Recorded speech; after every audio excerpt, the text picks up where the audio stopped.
Welcome, time travelers. You are about to embark on a journey through space and time. Join us as we go back to the last great decade.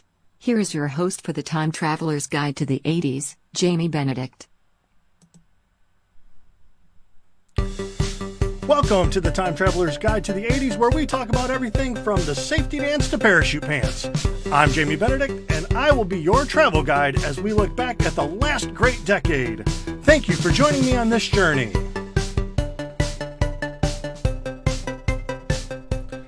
When I first started talking about the idea of putting together a podcast and going through this whole idea, I was trying to think of different topics that I thought would be interesting and fun to talk about. And there were a couple that really just kind of stood out to me. Now, I have a long list of topics that I'm going to be looking at, but there were two in particular, and one that I said right off the bat that this is going to be my episode number one. So out of all of the things that were going on, music and movies and TV shows and fashion and marketing and all the other things that happened in the 80s, I knew that I had to do the top 8 news stories first. And I had to do those first because if we're going to talk about the decade that made us, we have to talk about the news stories that were going on during that time and defined the decade. So I didn't think it would be right without first setting that tone and looking at those events. So time travelers, prepare yourself to go back in time to the decade that made us and take a look at the top 8 news stories of the 1980s. So in my list, I created a criteria for how I was going to determine what was going to be the top 8. And I wanted to make sure that everything that was going on in this top 8 was something that had a global impact. I wanted to see things that didn't just take place here in the United States, but they took place, in big events around the world.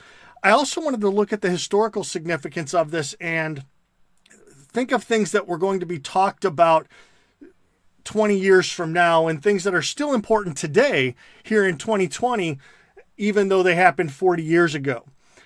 I also was looking at the newsworthiness of the moment, and being newsworthy is incredibly important. Obviously, this had to be something that was going to be talked about on the 5 o'clock news, the 10 o'clock news, the 11 o'clock news, because that would make it significant and make it important. And then finally, the last criteria that I looked at was trying to identify that where were you when moment. And I think every generation has one of these, probably more than one of these. And there were a couple of those moments that happened in the 80s that just make you look back and go, yep, I remember exactly where I was when that happened. And that's going to put it in that top 8. So let's take a look at some of these that did not make the cut. So I had a long list. I narrowed it down, and I had these on the list, but I didn't quite put them in the top 8. John Lennon getting murdered. And I think that's a big deal. I think it obviously had a historical significance. He was a political activist to a certain degree. He was a great songwriter. He had put, 20 years of music together already. So we had that. There was a global impact because he was from England. And of course you have that moment. You also have that sort of a where were you when moment. I didn't really have that about Lennon, but a lot of people I think do because he was that important. I just don't know that on a grand stage that moment is big enough to fit into the top 8. We also look at things like the first PC being released. I'm a tech guy. As a tech junkie, this was a big deal to me to have that first PC.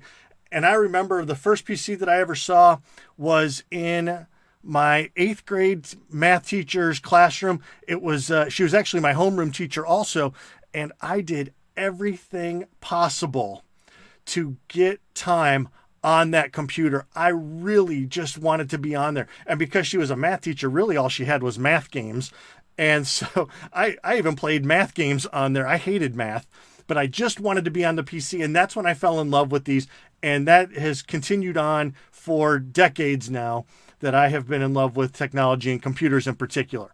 Another one that did not quite make the top 8 list was a big moment for all women. I think it was a big moment for the space program, and that was Sally Ride being the first woman in outer space. And that is a huge deal. And it's one of those that I think is right on the bubble, probably like the number 9 event overall that took place during the 80s. And I just kind of edged it out there a little bit. You can tell me I'm wrong. That's okay. If you want to comment on that, you can say, nope, Sally Ride belonged in that top 8. Absolutely. If we want to look at things with a global impact, the Chernobyl meltdown was obviously a global thing, and people still travel to the Chernobyl site and kind of walk around in the area. Don't ask me why anybody would do that, because I think it's still radioactive. So why would anybody still go there? I don't know. But I think if you asked kids today if they could tell you what Chernobyl was, most of them would stare at you blankly. They would have no idea what we were talking about. So as big of a deal as it was in the 80s, I don't think it has that historical significance where it just continued on and we still talk about this and it becomes a big deal in our classes. And I guess maybe the last thing that I would have put on the list of things that did not make the cut was the stock market crash of 87. So we had some great prominence here going on, and we had growth in the United States, especially in the stock market, and then it all just kind of fell apart in the late 80s there, and that was a big deal. But is it big enough to make the top 8? I didn't quite think so. So now we need to get into those top 8 moments for the 1980s. And before we get started with this, I'm just going to tell you, I am a teacher, but I'm not a social studies teacher. I love history, and that's why I loved researching this topic. So if I miss anything that's just absolutely glaring and you say, oh my gosh, I can't believe you missed that date or you missed this moment, it's this because it's a fact, let me know in the comments. I'm not going to go back and record it, but at least then we can have that conversation. I do want to make this something, though, that is a lot of fun. So let's do our top 8 countdown here, and let's get started with this first moment. Coming in at number 8. Number 8.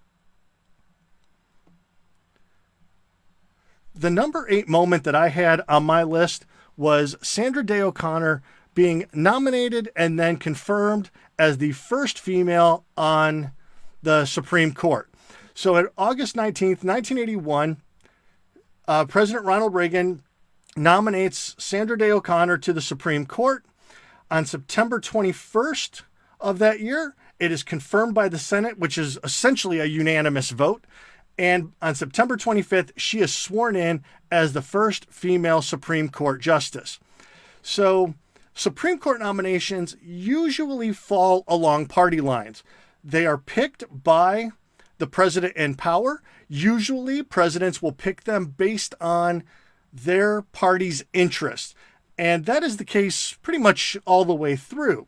So here we have the Republican Party making this nomination. We've got Sandra Day O'Connor, who is essentially a moderate conservative, but usually decided along party lines. So let's take a look at President Reagan making his nomination and explaining why he picked O'Connor for this seat. Ladies and gentlemen, please.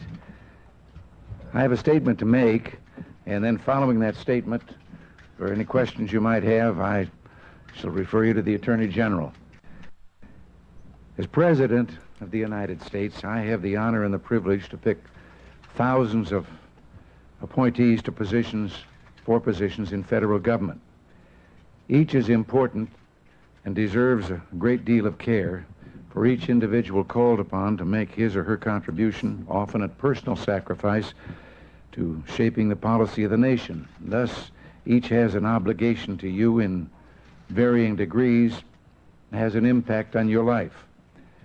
In addition, as president, I have the privilege to make a certain number of nominations which have a more lasting influence on our lives, for they are the lifetime appointments of those men and women called upon to serve in the judiciary in our federal district courts and courts of appeals.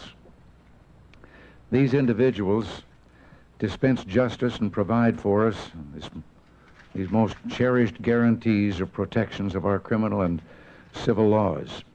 But without doubt, the most awesome appointment guarantees, is a guarantee to us of so many things because it is a president. As a president, I can make an appointment to the United States Supreme Court. Those who sit in the Supreme Court interpret the laws of our land and truly do leave their footprints on the sands of time. Long after the policies of presidents and senators and congressmen of any given era may have passed from public memory, they'll be remembered. After very careful review and consideration, I have made a decision as to my nominee to fill the vacancy on the United States Supreme Court created by the resignation of Justice Stewart. Since I'm aware of the great amount of speculation about this appointment, I want to share this very important decision with you as soon as possible. Needless to say, most of the speculation is centered on the question of whether I would consider a woman to fill this first vacancy. His response here is As great. the press has accurately pointed out, during my campaign for the presidency, I made a commitment that one of my first appointments to the Supreme Court vacancy would be the most qualified woman that I could possibly find. Now, this is not to say that I would appoint a woman merely to do so. That would not be fair to women, nor to future generations of all Americans whose lives are so deeply affected by decisions of the court. Rather, I pledge to appoint a woman who meets the very high standards that I demand of all court appointees. I have identified such a person. So today, I'm pleased to announce that upon completion of all the necessary checks by the Federal Bureau of Investigation, I will send to the Senate the nomination of Judge Sandra Day O'Connor of Arizona Court of Appeals for confirmation as an Associate Justice of the United States Supreme Court. She is truly a person for all seasons, possessing those unique qualities of temperament, fairness, intellectual capacity, and devotion to the public good which have characterized the 101 brethren who have preceded her. I commend her to you, and I urge the Senate's swift bipartisan confirmation so that as soon as possible she may take her seat on the court and her place in history. So I really love what President Reagan says here. First of all, he's going to appoint a woman, but not just simply because she's a woman. And I think that if he had said that he was appointing her because he wanted to put a woman on the stand, that takes away her power. And I think in that moment, he gave that power back. You know, he made sure that I don't want to say he gave it back. He made sure it didn't get taken away from her just simply because this was some sort of affirmative action type thing. That was a powerful statement on his part to make that claim.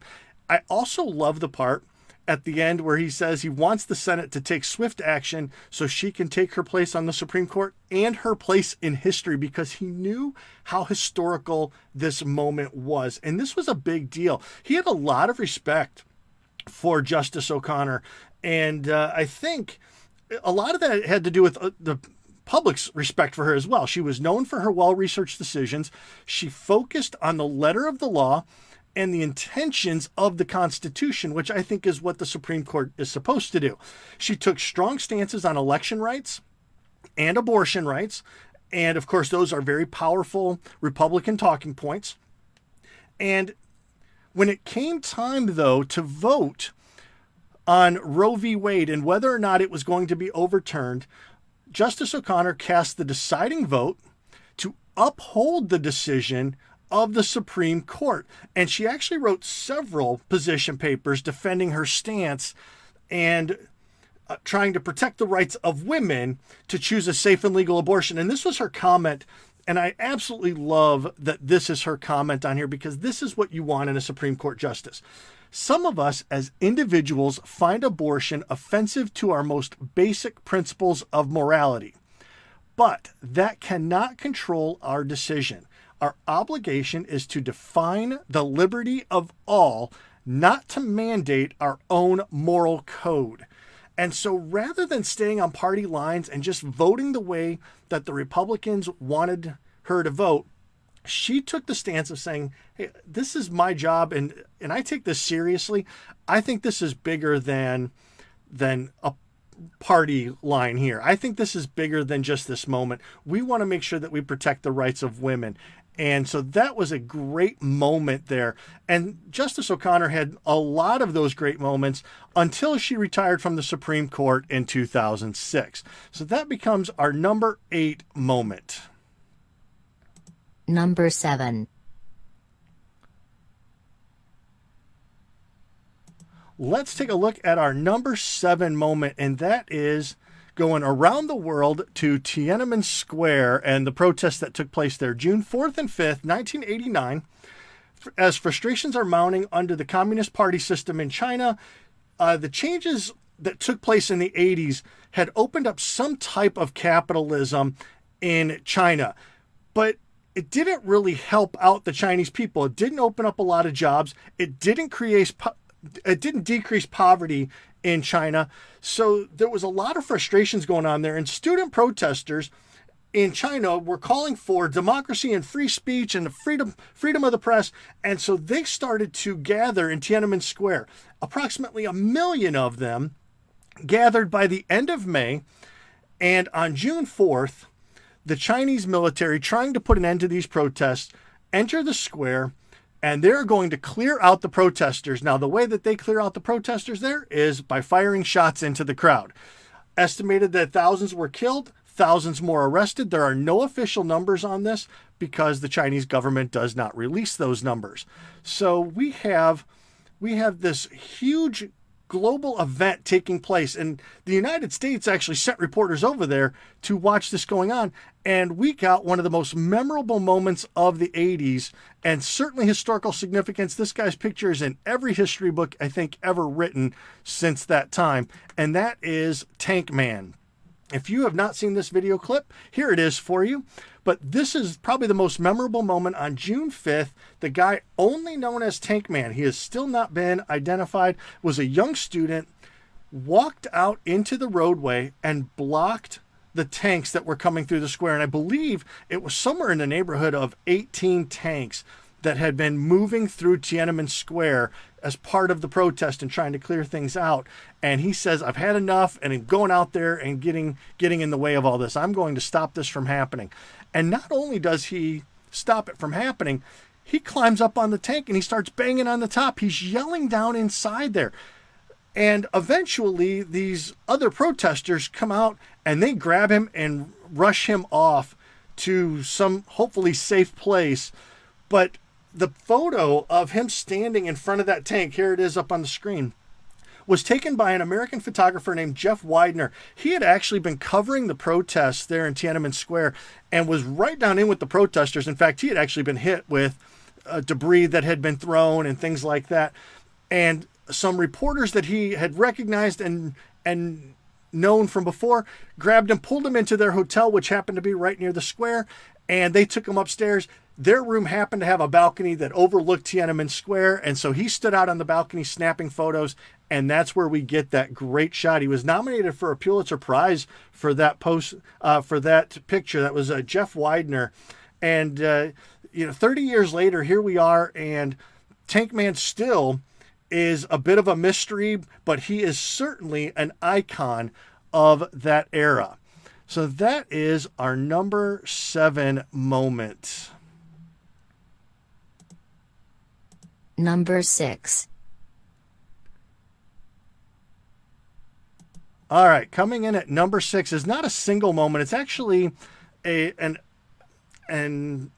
idea. It was a bigger deal, and that is the AIDS epidemic. So we saw that the AIDS epidemic first appeared in the United States in 1981, and it was identified as a mysterious illness. And at that point, they had kind of put it in as more of a pneumonia or maybe an aggressive type of cancer, and they weren't really sure what it was. So by the end of 1981, they had identified 270 cases in the United States with 121 deaths. By 1983, there were over 3,000 cases and nearly 1,300 deaths. At this point, the Centers for Disease Control and the World Health Organization started to address this illness without the backing of the government. They just decided that this was something that they were going to do.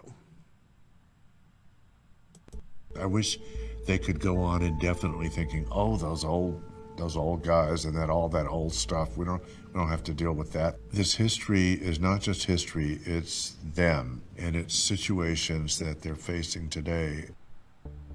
That history goes back to the early days of the epidemic in the 1980s, when the public often reacted with prejudice if they acknowledged the disease at all. The setup was that this disease was something striking, almost totally undesirables. It appeared a year ago in New York's gay community. Investigators have examined the habits of homosexuals for clues. To some traditionalists, AIDS is a gay plague. Gays, drug addicts, heroin addicts. At the very least, there should be a quarantine of all homosexuals, drug abusers, and prostitutes.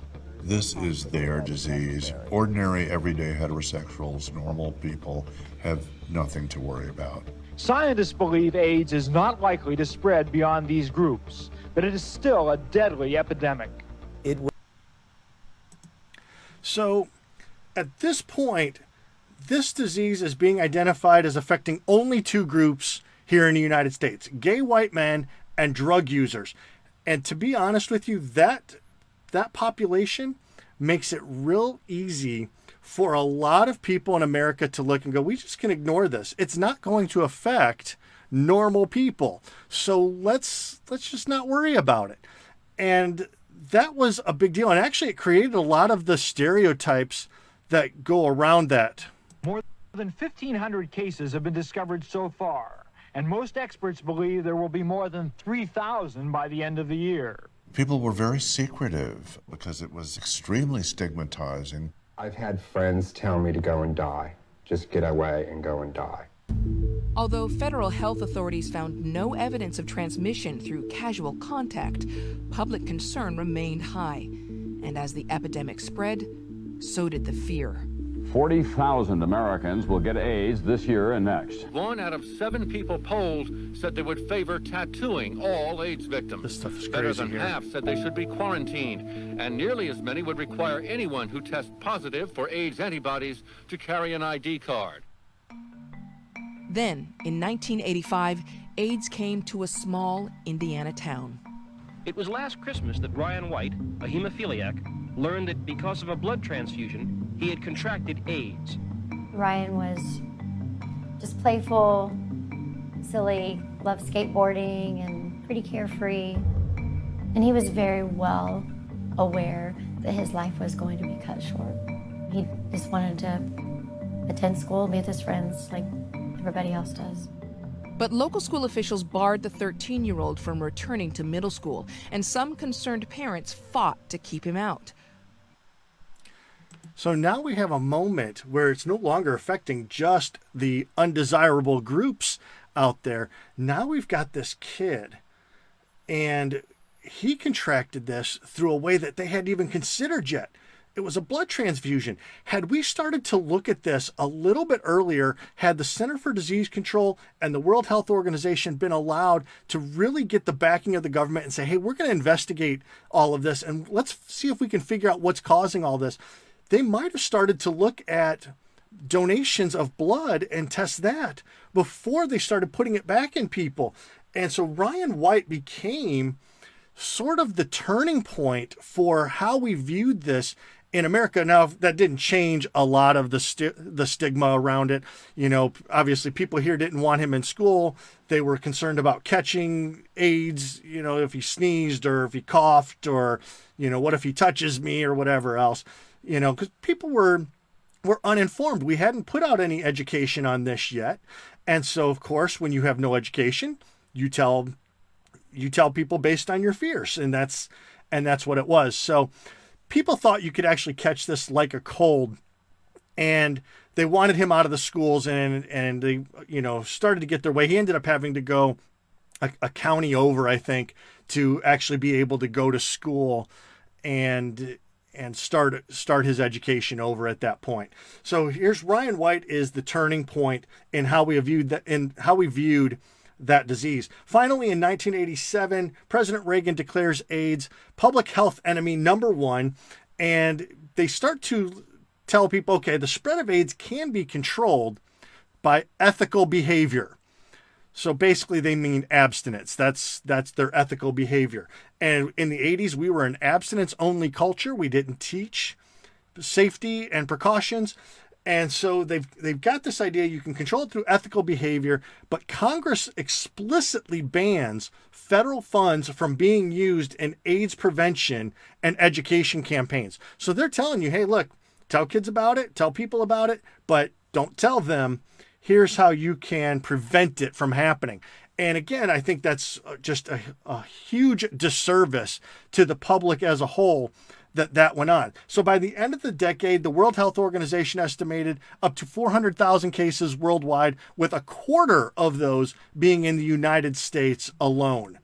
And that is a huge, huge problem when you have an epidemic of that magnitude. Number 5. All right, the number 5 top news story of the 80s at this point, and I think this one might be the most confusing of everything that went on. And I think it was confusing mostly because we didn't have social media. And so what we got was from just a handful of news stations, and that was the Iran-Contra scandal. So tensions in the Middle East have always run high.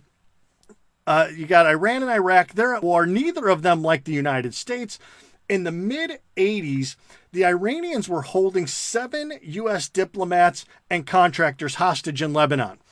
So they're trying to bring the hostages home here in the United States, and they're not having any luck dealing with the Iranians to get them freed. So President Reagan tells his advisors, find a way to bring the hostages home.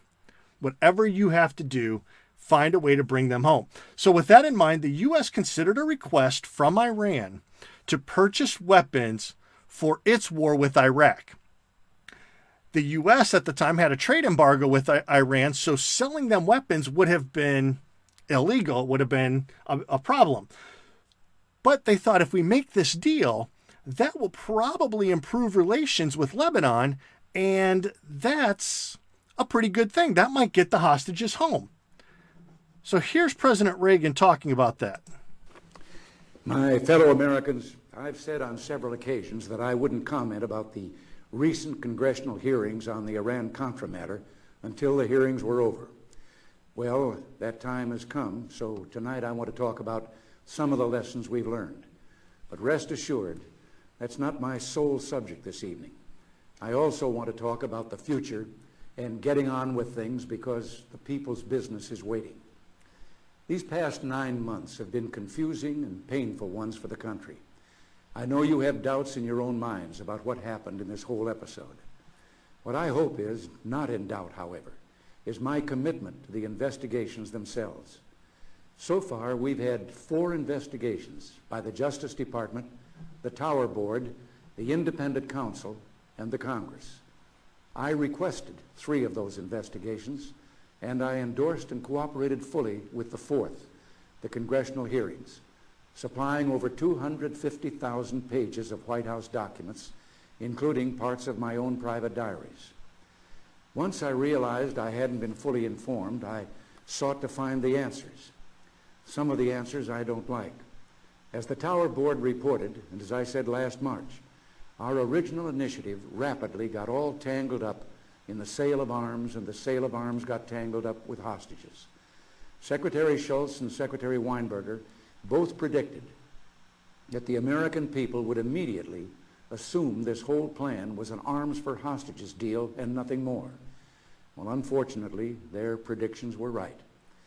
As I said to you in March, I let my preoccupation with the hostages intrude into areas where it didn't belong. The image, the reality. So here's Reagan talking about what's going on with this Iran-Contra thing. And again, it is very confusing. Probably most of the American public did not understand what was going on here. So here's what happened. 1,500 American missiles were sold to Iran for $30 million. 3 of the 7 hostages ended up being released. So here he's talking to his advisors, and they're telling him, hey, look, people are going to look at this and say this is just an arms for hostages deal. And Reagan's telling the American people now, hey, you were right. That's what they thought it was. But I don't know how you see it any other way. It was an arms for hostages deal, right? We sold them weapons. They released some hostages. So to me, that's a pretty good understanding of it in this moment, but it gets bigger than that. And while Reagan initially denied any involvement in this, he did order investigations. So you could hear he said he ordered 3 of them himself out of the 4. And that's where Attorney General Edwin Meese starts the investigation, and he comes into the picture, and he's looking at this weapons deal. The weapons deal was actually originally reported by a Lebanese newspaper. So it wasn't even American newspapers that broke the story. This was something that happened around the world, and now we better take a look at it. And during his investigation, he found that $18 million from that $30 million deal went missing. So here is the president. He's in the middle of all this. And I had this conversation with my son when we talk about the role of the presidency. And here Reagan is saying, look, I didn't know this was going on. I had no idea that any of this was happening around me. So that's why I ordered the investigations. But if you are the president of the United States, is there anything this big going on that you don't know about? Are your people keeping it from you so that you have plausible deniability? You know, I feel like the president knows that these things are happening. You know, like how does the president not understand that this is what's going on? We're going to work behind his back. You know, I'm not 100% certain on that. I love Reagan, and I'm gonna give him the benefit of the doubt, but I'm not 100% certain there. So what happened to the $18 million? Well, Lieutenant Colonel Oliver North, who ends up taking the fall for all of this, he admitted to diverting funds to the Contras in Nicaragua, who used that money to buy weapons for their war. So we sold weapons to Iran. We get $30 million. We take $18 million of that, send it down to Nicaragua, and they use it to buy weapons for their war. And we only get 3 hostages back in return for all of this. So this is a spider web of things going on in the 80s here. Here's the crazy thing about this. This is a scandal that followed Reagan for his last 2 years of his presidency. But it was not enough to hurt the Republicans in the upcoming election. So in the next election, George H.W. Bush, who was vice president at the time, gets elected president for the Republicans' 3rd consecutive presidential election victory. I can't imagine a political party doing that in today's day and age and getting away with it to the point that they would get their party reelected. They would get themselves reelected, or they would get their vice president reelected at that time. So that one, it's confusing. I know there's a lot of moving parts, but I think it was a big element of the 80s, and I think it was absolutely essential to put that in our top 8 list. At number 5. Number 4. All right, the number 4 event is one of those that is a positive. This is a feel-good moment. And that was Prince Charles marrying Lady Diana. So we've got the wedding of the century, July 29th, 1981. Prince Charles marries Lady Diana in front of a very modest 2,600 guests, and somewhere in the neighborhood of about 750 million viewers watching in 74 countries around the world. You know, it's a small wedding. You know, but here's Prince Charles, the heir to the British throne, Lady Diana, who was a school teacher at the time, and maybe I like her for that reason. I have a friend who's going to be mad at me for putting this only at number 4. I know she's going to think it belongs up higher on the list. But this is the first royal bride to be employed before getting engaged. So she's an actual school teacher. She's like a normal person. And now she's becoming royalty here. And she very quickly became the people's princess. And what made her the people's princess was very simply is that she was not hung up on royal titles. So her official title is Her Royal Highness Diana, Princess of Wales. And of course, we always referred to her as Di or Diana, Princess Di. You know, everything was very casual around her. And I think she was okay with that. She liked just being a regular person. She also used her platform to put a spotlight on causes that were important to her. And I think people loved that about her. So she had two really big causes during her time, and that was supporting for AIDS patients and the dangers of landmines that were still buried around the world from wartime. So she's using her royal power to bring awareness to all of this and try to correct some of these situations, which I think is magnificent. She also admitted to the world about her struggles with bulimia and depression, and that is not something that royalty did. They didn't open up about themselves and share personal feelings and personal problems and personal, issues.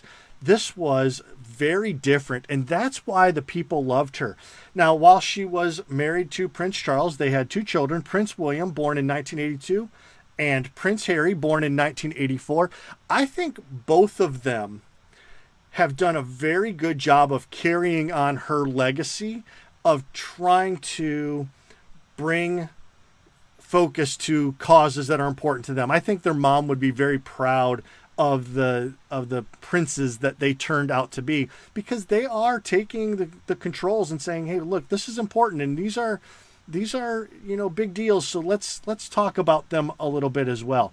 So through the 80s, this was the fairy tale couple, but of course we know into the 90s, the glass slipper, so to speak, falls off at midnight, and Princess Diana and Prince Charles end up getting divorced, and it loses that royal moment. So that is my number 4 moment of the 1980s.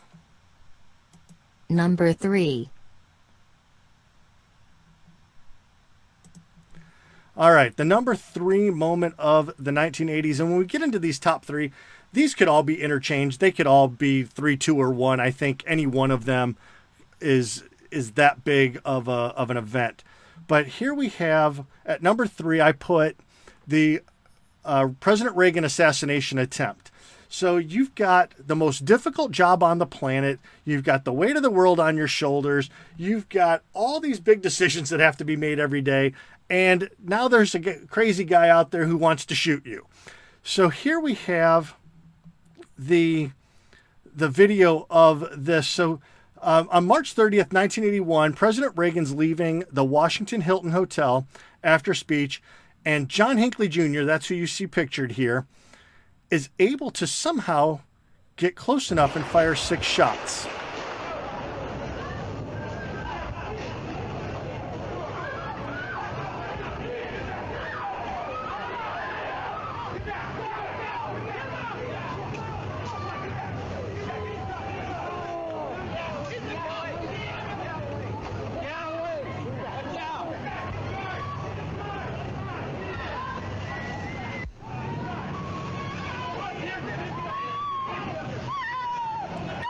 So you can hear all the chaos. This is 57 seconds from the time the first shot's fired until they've got the president gone and the situation under control.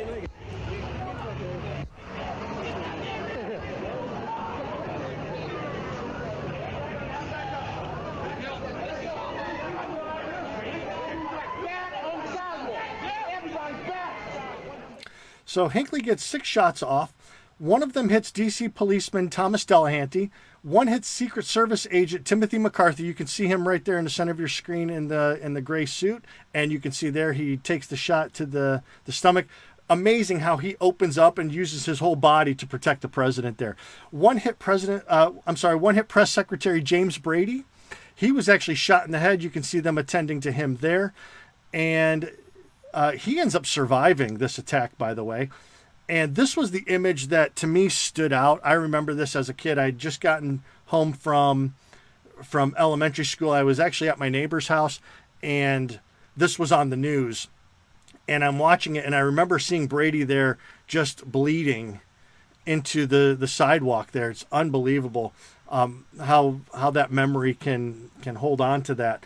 And then, of course, one bullet hits President Reagan, goes through his ribs and into his lung. Now, he's being pushed into his limo, and they don't realize that the president's been hit.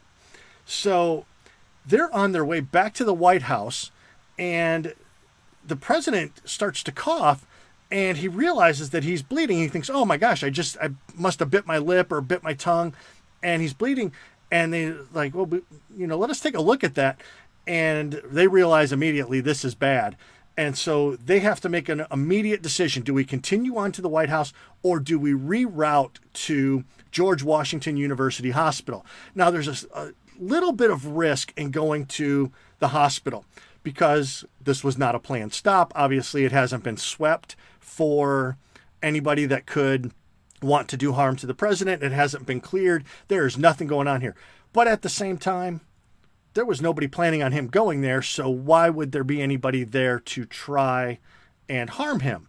So they rush him to George Washington University Hospital, and this is the story. I hope it's true because I think it's great. I think this is why people loved Reagan as the president. Reagan's going into the hospital, and he's joking with the people at the White House, or I'm sorry, at the hospital, and he's telling Nancy, "Oh, I forgot to duck," how does that become the first thing on your mind?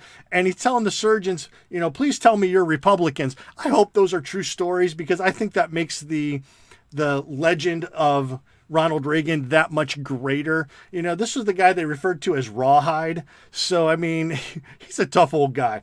So Hinckley is found not guilty by reason of insanity. And the reason that he gave for shooting Reagan is that he had a fascination with Jodie Foster and her character from the movie Taxi Driver. So Jodie Foster in that movie plays a teen prostitute. It stars Robert De Niro, and it's a really good movie, very controversial movie. But of course, Hinckley says, I'm in love with her, and if I shoot the president, I will get her to notice me. And so he's found, not guilty by reason of insanity, but they put him into a home. They put him into an institution so he can be monitored. He has since been released, by the way, and is free. But yeah, at the time he was found not guilty. Reagan at 70 years old, and all of the other victims of that shooting survived. He finishes out his first term and gets reelected to his second term in 1984 after that shooting incident takes place. Number 2. Coming in at number 2 is my where were you when moment. And this is one that I recall very vividly because I was in 8th grade at the time. And it is January 28th, 1986, 11:38 a.m. Eastern Standard Time out of Cape Canaveral, Florida. The space shuttle is lifting off. This is the Challenger mission. 7 crew members, including high school social studies teacher Krista McAuliffe. At this time, the president was trying to generate interest in the space program, create some positive press for education, trying to inspire students, trying to recognize teachers for all that they do. And he's announcing his decision to send a teacher into space for the Teacher in Space project. This would be the first ordinary civilian to travel into space. McAuliffe was selected out of 11,000 applicants. That list was narrowed down to 114 semifinalists and then 10 finalists. And she was picked to go into space and teach 2 lessons from the space shuttle. And this was going to be a memorable mission. 73 seconds after liftoff, the mission became memorable, but for a very different reason.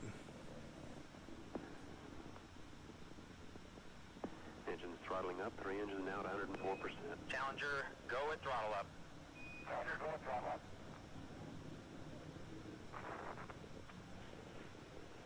1 minute 15 seconds. Velocity 2,900 feet per second. Altitude 9 nautical miles. Downrange distance 7 nautical miles.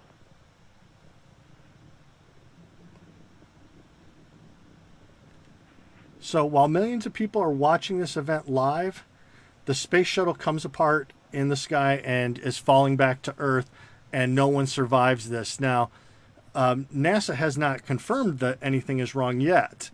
And so you can see that they've already gone through all of this. There's obviously an issue that people are stunned by, and NASA's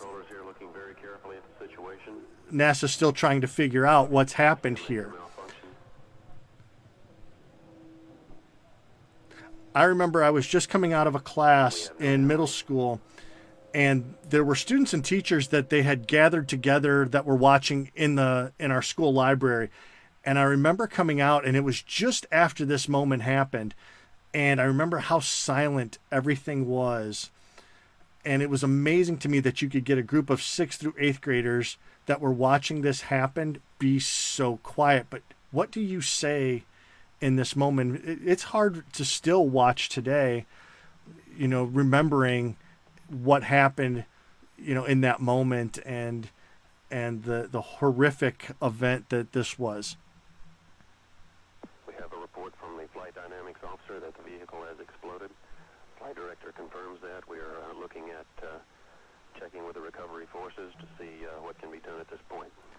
So there now, NASA has confirmed that the shuttle is no longer intact, and they're trying to figure out, okay, what's our next course? What's our recovery mission? So they're sending the ships out to the area where they think the debris is going to come down, and they're going to start piecing everything back together. As we have information available. Again, to repeat, we have a report relayed through the flight dynamics officer that the vehicle has exploded. We are now looking at all the contingency operations and awaiting word from any recovery forces in the downrange field. So obviously this is not the first issue that NASA has had, but it is the first one that involved a civilian. And of course, the other members of that crew are no less important. They're, don't misunderstand what I'm saying here, but this is one of those moments that, because a civilian was involved, because a teacher was involved, that I think it just has a greater impact on the United States or on the program itself. Of course, if you ever find yourself in the DC area, all of the crew from this, including Krista McAuliffe, are buried in Arlington National Cemetery. It is a very somber moment. It is one that I definitely recommend if you get the opportunity to go check that out, because this was a great mission. It was a great crew, and certainly one that deserves to be recognized and remembered. Number 1. All right, we are finally to our number 1 moment. And this is one that I think defines the entire 80s, because it was the end of the Cold War, and that was the Berlin Wall coming down. So for a little bit of perspective here, in 1961, East Germany builds a wall between East and West Germany. Their plan was to prevent West Germans from entering East Germany and contradicting the socialist principles that were being applied there in East Germany. It was also meant to prevent the East Germans, who did not like the socialist principles and ideals, from leaving and going to West Germany. So this was one of the defining monuments of the Cold War. East Germany at the time is under control by the Communist Party and occupied actually by the Soviet Union. If you remember, earlier in the decade, Reagan made the famous speech, Mr. Gorbachev, tear down this wall. And that was a very powerful moment there as well. West Germany is being supported by the United States and our allies in Europe. And this created economic growth for the country that East Germany was not experiencing. So the general secretary of the Communist Party and future president of the Soviet Union, Mikhail Gorbachev, was ready to lead some change in Europe. He wanted to drop communism. He wanted to bring democracy to the Soviet Union and begin disarming and ending the Cold War. And of course, those changes were going to lead to changes throughout Eastern Europe, including East Germany. So in early November 1989, protesters began organizing in East Germany, and there's about 500,000 protesters that have gathered in East Germany there. And by November 9th, East German officials are now making an announcement, and their announcement is that they were going to let citizens free to cross the border. And this was not meant to be a show of complete freedom. When they made the announcement, they had actually handed a note to the press secretary at the time, and he read it just before going in front of the media. And he says, okay, well, this is what you want me to read. Really what it was meant to be was a better way of being able to leave and return. It was more of a visa system, and it was going to be easier to get that, but that's not how it was read. It was read that East Germans were going to be free to cross over to West Germany. So there was a lot of confusion, and the miscommunication caused a lot of problems. So millions of citizens are gathering in West Berlin, and they're celebrating the news. And you can see people are showing up there. They're taking pickaxes to the wall and sledgehammers, and they're beating on the wall. And this did not reach the border guards as to what they were supposed to do. So they were standing on the wall going, okay, what do we do? We're outnumbered. What's the call here? And a guy named Harold Jager, he's the border guard in charge that night. He eventually gives the order to open the gates. And so he says, I saw this on the news. Clearly that's the right call. So I'm going to open the gates at midnight. And when he does, thousands pass through the gates that night to their freedom. And most of them, I guess, went through the Brandenburg Gate, which was that main area. But that, I don't think, even finalizes the whole thing. We have, to close out the decade, one of the more memorable moments of this event, and that was David Hasselhoff, who had become this symbol of freedom in Germany. And by that time, you know, he was being asked to perform for a New Year's Eve show at the gate, or at the wall. And he was already in Europe. He was filming something there. And he said, all right, look, I'll do it if I can perform on top of the Berlin Wall. And so the East German government, or the German government, got back to him and they said, all right, here's what we're going to do for you. We're going to raise you up in a crane above the Brandenburg Gate, and we're going to let you perform. So he performed his song called Looking for Freedom, which became an anthem. One morning in June, some 20 years ago, this became an anthem of hope for many in East Germany. I had everything that money could buy, but freedom I had none. I've been looking for freedom. I've been looking so long.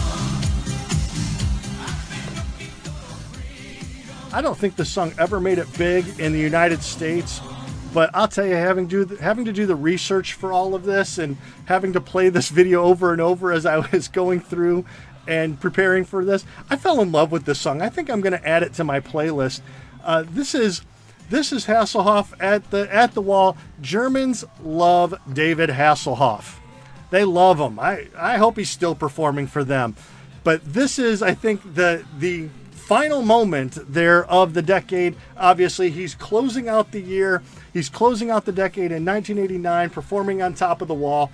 And I think it is a great symbol of everything that went on in that decade. So this is absolutely, I think, an easy number one moment for the 1980s. So that wraps everything up for my very first episode. thank you for joining me for the Time Traveler's Guide to the 80s. Don't forget to join my Facebook page at Time Traveler's Guide to the 80s so that you don't miss any of the great content from that page. And share this episode with your friends and get them to sign up and follow the podcast. Thank you again. Until next time, be excellent to each other. And party on, dudes!